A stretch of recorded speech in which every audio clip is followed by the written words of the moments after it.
तो इसके अंदर देखिए यहाँ पर data is given for drilling machine. तो सबसे पहले गिवन क्या है वो देख लेते हैं हम। डायमीटर ऑफ टूल दे रखा है, वेलोसिटी दे रखा है, कटिंग वेलोसिटी, एफ फीड दे रखा है, यहाँ पर मैंने नीचे लिख रखा है सब कुछ, t is thickness, drill life दे रखी है, जो मैंने आपको अभी यहाँ पर ड्रिल लाइफ का बारे में बताया, drill life is given, tool change time दे रखा है, टूल चेंज टाइम की मतलब एक टूल खराब हो गया तो दूसरे टूल के बीच में कितना टाइम रहेगा, then time to switch between tools holes, मतलब मीन्स वन होल कंप्लीट हो गया है, जैसे मान लीजिए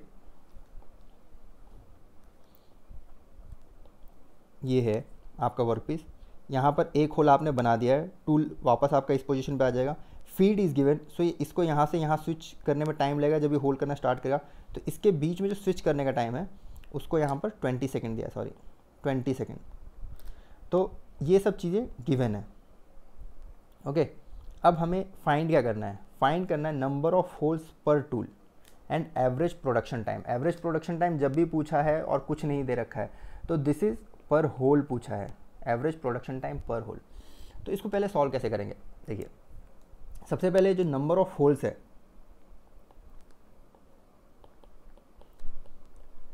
नंबर ऑफ होल्स, इसके लिए क्या होगा टाइम कि सबसे पहले तो मुझे टोटल टूल टाइम पता है upon time for one hole. Okay, so सबसे पहले टूल टाइम मुझे पता है विच इज़ 100 मिनट। अब याद रखिएगा अगर ये मिनट में है या ये सेकंड में है तो नीचे वाला मिनट या सेकंड में रहेगा, ये बेसिक गलतियाँ मत कीजिएगा। ओके, तो सबसे पहले मैं क्या करता हूँ, time for one hole find करता हूँ। Okay, we have to find this first. Okay, so let's start. तो सबसे पहले मैं टाइम फाइंड करने के लिए क्या बोलता है, L E upon F into N. सबसे पहले हम एल ई फाइंड करेंगे। एल ई फाइंड करने के लिए यहाँ पर क्या रहेगा, देखिए गिवन क्या है, टी की वैल्यू गिवन है 45 mm। यहाँ पर अप्रोच की बात की है, अप्रोच नहीं बोला है तो हम नहीं लेंगे, ठीक है। अगर मान लीजिए यही क्वेश्चन बाद में कहीं आ जाता, आपके मेंस में आता, तो आप अप्रोच कंसिडर करेंगे क्योंकि वहाँ पर वो आपका टेक्निकल नॉलेज भी चेक करते हैं, ठीक है। सेम विदाउट अप्रोच करेंगे तो भी सही है, नहीं लेंगे तो भी सही है। यहाँ पर मैं अप्रोच नहीं लूँगा तो एल ई की वैल्यू 5 होगी। फीड मुझे गिवन है, सो let's start. 45 feed 45 mm, so feed भी mm में होना चाहिए, फीड mm में ही है। 0.2। अब n की वैल्यू मैं कैसे फाइंड करूँगा, v दे रखा है तो v equals to pi D N upon 60। v की वैल्यू आपको गिवन है, क्या है v की वैल्यू 20 मीटर पर मिनट, तो इसको भी मैं सब कुछ mm में चाहिए। पाई डायमीटर की वैल्यू गिवन है 15, n की वैल्यू गिवन है नहीं, वही तो फाइंड करना है भाई, अपॉन 1000। तो मेरे ख्याल से n की वैल्यू आएगी 424.4 RPM, राइट। तो यहाँ पर कर दीजिए, लिख दीजिए 424.4। अब इसको कैलकुलेट कीजिए। ओके, वीडियो पॉज करके, मुझे भी कैलकुलेट करना पड़ेगा क्योंकि ये मैं आपके सामने ही क्वेश्चन सॉल्व कर रहा हूँ, मैंने पहले नहीं किया है क्वेश्चन सॉल्व। ओके, सो यहाँ पर ये आता है, जो 45 है mm है, 02 ये है 424। सो यहाँ पर ये याद रखिएगा 424 इज इन RPM पर मिनट है। तो यहाँ पर जो भी वैल्यू आ रही है, मेरी वैल्यू आ रही है, अभी पेन चेंज करते हैं, यहाँ पर जो मेरी वैल्यू आ रही है वो आ रही है 0.53 मिनट होगा, सेकंड होगा, मिनट होगा, क्यों, क्योंकि नीचे RPM है भाई। इसको सेकंड में चेंज करो इंटू 60 करके, तो यहाँ पर आ रहा है 31.8 mm, सॉरी 31.8 सेकेंड। ये बेसिक गलतियाँ आप लोग नहीं करेंगे, ठीक है। अब नंबर ऑफ होल्स पूछा था, राइट, नंबर ऑफ होल्स पर टूल, तो वहाँ पर आप सिंपल कर दीजिए 100, एक टूल कितने मिनट काम करता है, 100 इंटू मिनट इंटू 60 सेकेंड में चेंज कर दिया अपॉन 31.8। सो 31.8 ले रहा हूँ, 31.81 भी आ सकता है कि बहुत लोगों का, तो 100 into 60 divided by 31.8, so this will make 188.679 holes, ठीक है। तो ये आपके इसमें 188 होल्स भी हो सकता है, 189 भी हो सकता है, अगर मल्टीपल चॉइस है तो वो आप देख लीजिएगा। और अगर इसमें पूछा है कि नंबर ऑफ होल्स कभी हाफ नहीं बन सकते हैं, तो इसका एग्जैक्ट आंसर 188 होल्स ही होना चाहिए। ओके, क्योंकि कभी कभी ऐसा आता है तो अगर 160 ऐसे आ जाता 160.5 तो 160 होल्स है, 190.5 तो 190 होल्स है, होल्स कभी 0.5 में नहीं हो सकता है, नंबर है। ओके, अब यहाँ पर पूछा था सेकंड जो टॉपिक था वो था average production time. Okay, average production time होगा तो यहाँ पर क्या दिक्कत आई? एवरेज प्रोडक्शन टाइम में हम कौन कौन से टाइम को यूज़ करेंगे? देखिए, प्रोडक्शन टाइम में हम स्टार्ट से करते हैं। टूल पहले यहाँ था, ठीक है, वो इस पोजीशन पे आएगा, इस पोजीशन पे था, इस पोजीशन पे आया, फिर से इस पोजीशन पे चला गया। इसके लिए टाइम कितना लगा मुझे? इसके लिए टाइम जो था कितना आया था भाई ऊपर, 31.8 सेकेंड, ठीक है। प्लस जो स्विच टाइम है होल का स्विच टाइम कहाँ से, ये जब यहाँ आ गया तो फिर से ऊपर जाएगा और फिर से यहाँ आएगा, उसको 20 सेकेंड, यहाँ पर स्विच टाइम उसमें हम कंसिडर कर रहे हैं स्विच टाइम, ठीक है, 20 सेकेंड बोल रखा है। प्लस एक टाइम और दे रखा था आपको 5 मिनट। 5 मिनट क्या है? टूल चेंज टाइम है। टूल चेंज टाइम मतलब कि जब फर्स्ट टूल चेंज किया और जो सेकंड टूल, मतलब जब फर्स्ट टूल ने पूरा काम किया, मतलब जब फर्स्ट टूल ने 188 होल्स बनाए तो उसने जो टाइम उसके बीच में, मतलब फिर उसके बाद टूल चेंज करना है तो 5 मिनट, तो वो जो 5 मिनट है वो भी आपको हर एक के इस एवरेज प्रोडक्शन टाइम में कंसिडर करना पड़ेगा। तो 5 मिनट्स मतलब 300 सेकेंड, सो अपॉन 180 कितना आया था? 188 होल्स।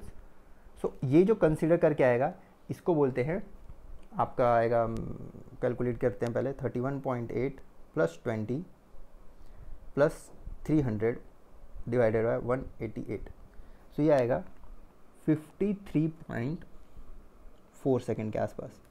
ओके, सो ये मेरा आंसर है। अब इसी क्वेश्चन को अगर मैं थोड़ा चेंज कर दूं, यहाँ पर मैं दे दूं कंसिडर कंपल्सरी अप्रोच, ठीक है। तो ये आप क्वेश्चन सॉल्व कीजिए कंपल्सरी अप्रोच लेकर, एंड देन मुझे बताइए कि जो टाइम आ रहा है वो आपका कितना आ रहा है। ओके, सो यहाँ पर 2 टाइम आएंगे, number of holes, sorry first मैं कमेंट्स बॉक्स में लिखिए नंबर ऑफ होल्स पर टूल कितना है एंड एवरेज प्रोडक्शन टाइम पर होल कितना है। तो ये आपका अभी एक होमवर्क हो गया है जो कि आप कीजिए और प्लीज़ सॉल्व कीजिए। ओके, अब जो सेकंड क्वेश्चन है ये मैंने यहाँ पर इसलिए डाला है क्योंकि इसके ऊपर भी क्वेश्चन काफ़ी बार आ चुके होते हैं। अब देखिए, इसके पहले मैं कंसेप्ट बताता हूँ, ठीक है, कि हम जो एक होता है, अगर मान लीजिए एक वर्क पीस है, there is a work piece and you have to make a hole of 20 mm। ये मैं एक प्रैक्टिकल पॉइंट ऑफ व्यू से बता रहा हूँ, ठीक है। So in practical point of view 20 mm का होल बनाना है तो we will not directly make a hole of 20 mm। First we will go either to 7 और 10 और 15, means I think up to 10 mm का hole we will drill, then we will drill 20 mm hole. हम ऐसा क्यों करते हैं? फिर 10 to 20 को स्विच करेंगे। Why we are doing this? You know, जब हम जितना ज़्यादा मटेरियल रिमूव करेंगे so that much stress will come to the come on the your drill bit. So अगर मैं डायरेक्टली 20 बिट का करूँगा सो जो RPM प्रोवाइड करना है वो मैं बहुत अच्छे से नहीं कर पाऊँगा फास्ट, एंड बहुत ज़्यादा मैक्सिमम चांसेस होते हैं कि जो मेरा होल है, सॉरी जो मेरा ड्रिल बिट है वो प्रॉब्लम देगा। प्रॉब्लम कैसे देगा? इधर वो वॉवल होने लगता है, वो बेंड हो जाता है, टूट जाता है, काफ़ी बार टूट जाता है। मैंने ये एक्सपीरियंस किया है कि ड्रिल बिट टूट जाते हैं। या तो फिर आपको टंगस्टन के ड्रिल बिट चाहिए जो कि बहुत ज़्यादा टफनेस अच्छी होगी और अच्छी चीज़ होगी, मतलब बहुत ही ज़्यादा महंगा भी होगा। सो उस चीज़ से हर जगह हम महंगी चीज़ यूज़ नहीं कर सकते हैं, ठीक है, इकोनॉमिकल पॉइंट व्यू से भी रखना पड़ता है। तो सबसे पहले हम क्या करेंगे, एक छोटा होल बनाएंगे, मान लीजिए 5 mm का बनाया, 5 से मैं 10 पे गया, 10 से 15 पे गया, 15 से 20 पे गया। ये it also depend upon your material. अगर मटेरियल सॉफ्ट है तो मैं डायरेक्टली 10 करूँगा, फिर 10 से 20 करूँगा, लेकिन हम प्रीफर करते हैं कि पहले मैं छोटा होल बनाऊँ फिर बड़ा बनाऊँ। इसको हम बोलते हैं gradual enlargement. Okay, gradual enlargement process, and ये जनरली फॉलो होता है। क्यों? The gradual enlargement process is not followed, then induced vibration will be high, accuracy and surface finish will be poor, tool life will also decrease. ठीक है, तो ये 3-4 चीज़ें हैं। ये आपसे क्वेश्चन में पूछा सकता है इंजीनियरिंग सर्विसेज में कि क्यों हम करते हैं ग्रेजुअल एनलार्जमेंट।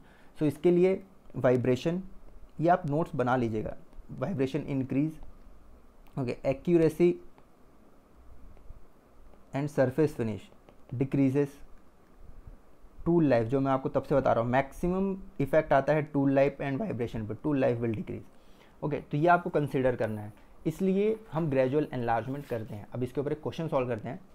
उसके पहले मैंने आपको जैसे बता दिया था कि if in question stated that required approach and over travel together is equal to radius of drill, अगर ऐसा बोला है कि required approach and over travel is equal to the radius of drill bit, तो वहाँ पर एल ई की value T plus 0.5 d करेंगे आप, okay, where T is the thickness of workpiece.